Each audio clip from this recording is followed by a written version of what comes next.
Hey guys, and welcome back to the channel.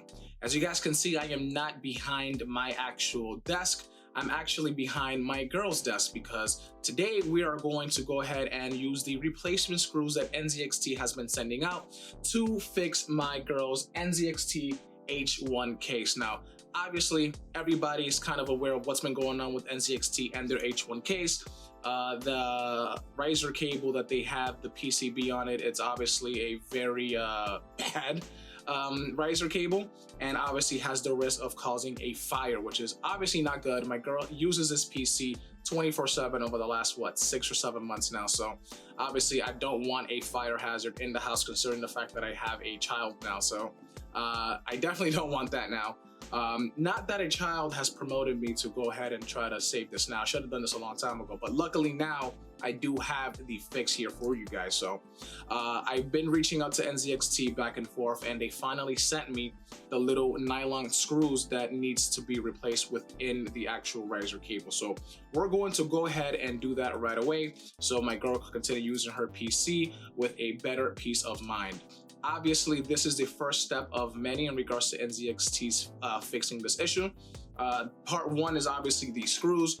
Part two is going to be replacing the riser cable, which I already requested about. So hopefully within the next 30-45 days, I will be getting that riser cable. So make sure you guys are subscribed, because there will be a part two to this video in regards to the NZXT H1 when I do get that riser cable. So make sure you guys are subscribed. You don't want to miss out on it. But without being said, let's jump in right into it and fix this PC.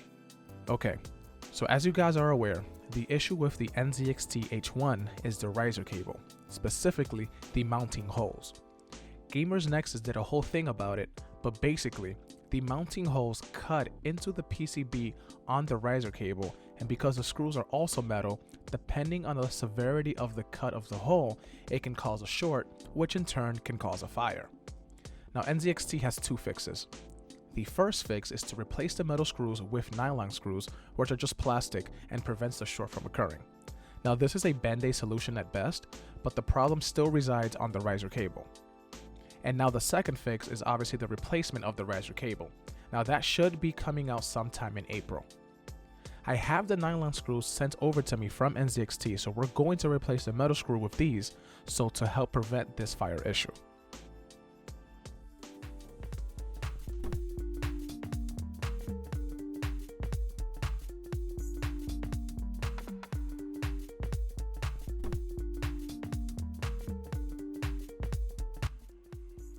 Okay, so I just removed the screws from the riser cable, and I just wanted to point out a few things here.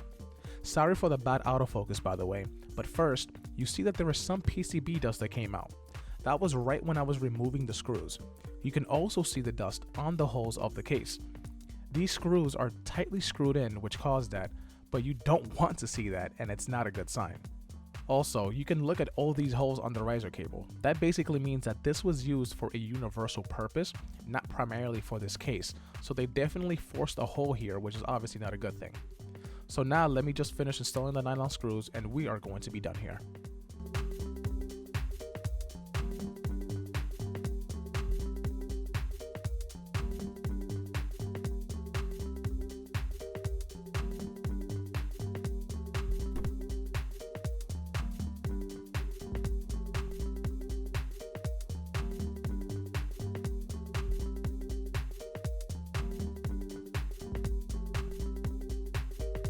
So replacing the screws was very easy, simple as expected.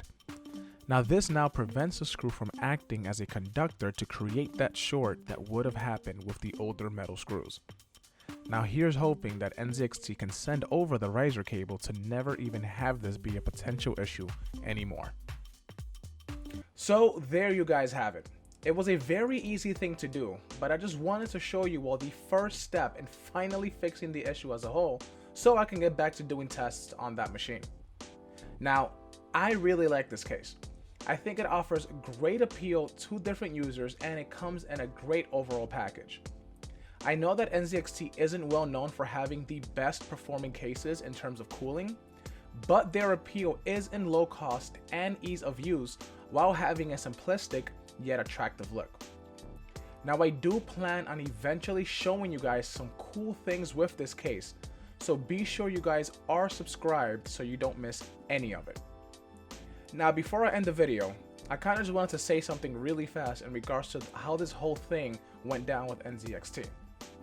When I first heard of the news of the potential risk, I was glad that NZXT responded and offered this quick nylon screw fix.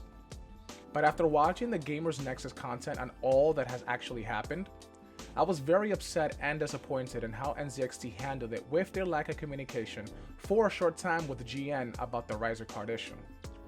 In the end, they have rectified the issue, and they're doing the right thing. I just think it's a bit annoying that Gamers Nexus really had to work hard into bringing so much cause for concern that NZXT finally decided to act up on it. I know that Gamers Nexus and the whole entire team wasn't the only one to bring this issue up, but they really seem to have been the pioneers that brought this issue to the satisfying conclusion that it is. I am forever grateful to Steve and his team for putting up the massive work that they did for this. Thank you very much. But I hope you guys did enjoy this video. Make sure to hit like and also do not forget to subscribe, and we will see you all in the next one.